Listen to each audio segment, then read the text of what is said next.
మీలో చాలా మందికి తెలుసు మా లవ్లీ టైప్ 1 డయాబెటిక్ అని. అయితే తను ఐసీయూలో, కోమాలో ఉన్నప్పుడు నేను తన ట్రీట్మెంట్‌కి మనీ లేవని ఎంత ఇబ్బంది పడ్డాను అనేది తెలుసు. తన కోసం ఎంత బాధపడ్డాను అనేది తెలుసు. అలాంటి సిట్యుయేషన్‌లో ఈరోజు ఒక పాపని నేను చూస్తున్నా. తన కోసం ఇప్పటివరకు ఎందుకు వీడియో నేను చేయలేదు అనేది చెప్దామని. ఎందుకంటే నాకు పర్సనల్‌గా చాలామంది ఇన్‌స్టాగ్రామ్‌లో మెసేజెస్ చేస్తున్నారు. వాట్సాప్‌కి మెసేజెస్ చేస్తున్నారు. ఇంకొంతమంది యూట్యూబ్‌లో కామెంట్స్ పెడుతున్నారు. ఏం లేదండి. నేనైతే ఈ విషయం నాకు 10 డేస్ బ్యాక్ తెలిసింది. నాకు పునర్విక కోసం తెలిసినప్పుడు, పునర్విక నార్మల్ లైఫ్ లీడ్ చేయాలంటే ఒక ఇంజెక్షన్ చేయించాలి. 16,00,00,000 దాని వాల్యూ అని తెలిసినప్పుడు ఏం చేయాలో తెలియలేదు. పాప కోసం వీడియో చేద్దాము అని చెప్పేసి వారి ఫాదర్ గారిని అప్రోచ్ అవ్వడం జరిగింది. కానీ వారి ఫాదర్‌కి తెలీదు కదా! నేను మంచా, చెడా లేదా స్కామరా అనేసి. సో, వారి ఫాదర్ అయితే నాతో రెస్పాండ్ అవ్వలేదనమాట. అలాంటి టైంలోనే కాకినాడలో కొంతమంది క్రియేటర్స్ వారి ఫాదర్‌కి కాంటాక్ట్‌లో ఉన్నారని తెలిసి డైరెక్ట్‌గా వారినే అప్రోచ్ అయ్యాను. ఇలా చేస్తానన్నా ఇది అనేసి మాట్లాడాను. వారు అన్నారు, "వెయిట్ చేయి కొంచెము. నేను చెప్తాను. ఎప్పుడు ఏం చెప్పాలి ఏంటి" అనేసి అన్నారు.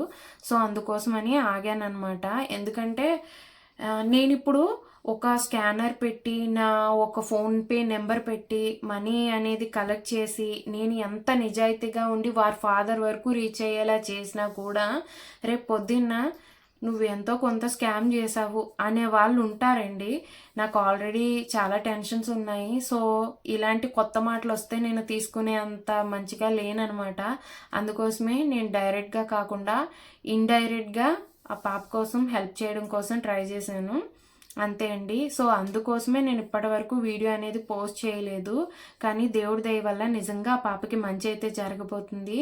అయితే ఆ పాప కోసం ప్రతి క్రియేటర్ అండ్ అలానే ప్రతి ఒక్కరూ ముందుకొచ్చి, స్టూడెంట్స్ దగ్గర నుంచి పెద్దవాళ్ళ వరకు అందరూ ముందుకొచ్చి తన కోసం క్యాంపెయినింగ్ చేశారు. ఎండనక వాననక తిరిగి కష్టపడి ఫండ్స్ తీసుకొచ్చారు.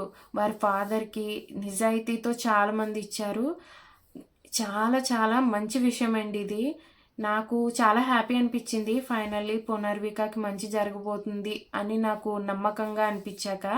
కానీ బాధ కూడా అనిపిస్తుంది. ఇలాగే ఇంకా ఒక 500-600 పిల్లలు ఇంకా ఇలాంటి సిట్యుయేషన్‌లో ఉన్నారు అని. వారిని కూడా గవర్నమెంట్ వరకు ఈ విషయం రీచ్ అయ్యి, వారికి కూడా అంతా మంచి జరిగితే బావున్నండి. మనకేమైనా మన ముందు మన పిల్లలు బాగుంటే చాలు అనుకునే వాళ్ళమే అందరముని. నెక్స్ట్ ఏం అప్డేట్ వచ్చింది అనేది నాకు తెలిసిన వెంటనే మీకు కూడా షేర్ చేస్తాను. థ్యాంక్ యూ అండి.